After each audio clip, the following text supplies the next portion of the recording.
Hello viewers, আসসালামু আলাইকুম। Welcome back to my new blog. আজকের ব্লগে আপনাদেরকে তৈরি করে দেখাবো খুব মজাদার লইট্টা মাছ ফ্রাই। এই লইট্টা মাছ ফ্রাইটি কিন্তু কক্সবাজারে খুব বেশি জনপ্রিয়। কক্সবাজার স্পেশাল যে লইট্টা মাছ ফ্রাই রেসিপি রয়েছে, যেটি সবার পছন্দের তালিকায় থাকে, সেটি আজকে আপনাদেরকে তৈরি করে দেখাবো। চলুন তাহলে রেসিপিটি দেখে নিচ্ছি।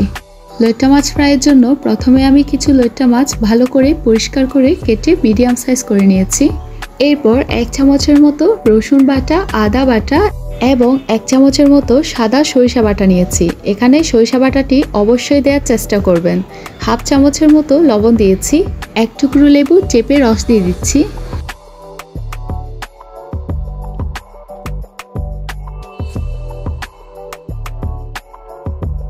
এই পর্যায়ে সবগুলো ভালোভাবে হাত দিয়ে মেখে নিব।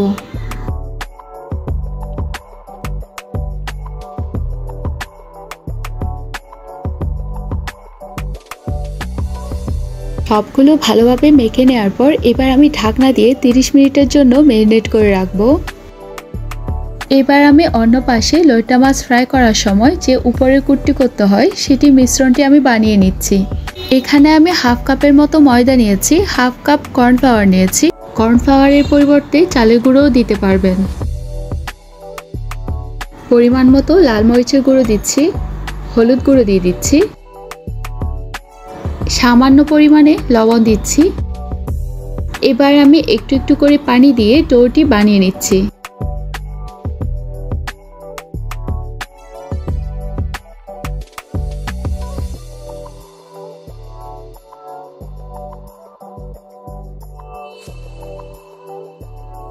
এখানে অবশ্যই চামচের পরিবর্তে হ্যান্ড উইক্স দিয়ে করার চেষ্টা করবেন। এখানে আমি চামচ দিয়ে করেছি, যার কারণে অনেকটা সময় লেগে গিয়েছে।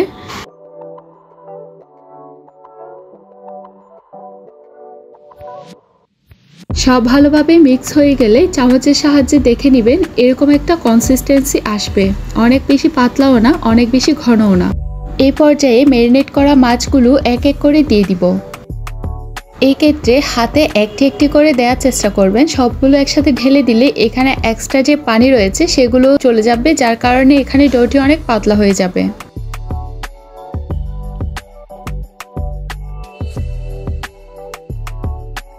একটি ফ্রাই প্যানের মধ্যে তেল দিয়ে নিয়েছি। তেল গরম হয়ে এলে এক এক করে লইট্টা মাছগুলো দিয়ে দিব।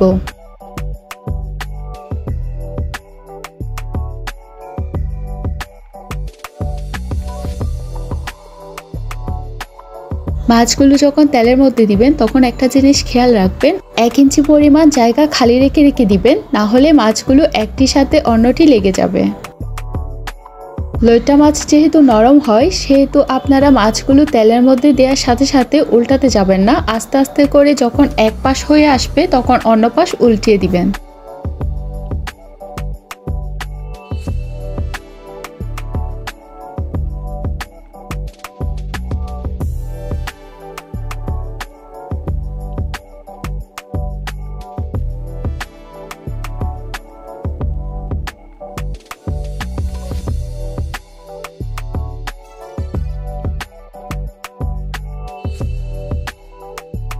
যখন পুরোপুরি ভাজা হয়ে যাবে, তেলগুলো সোক করার জন্য আমি একটি টিস্যুর উপর নিয়ে নিচ্ছি।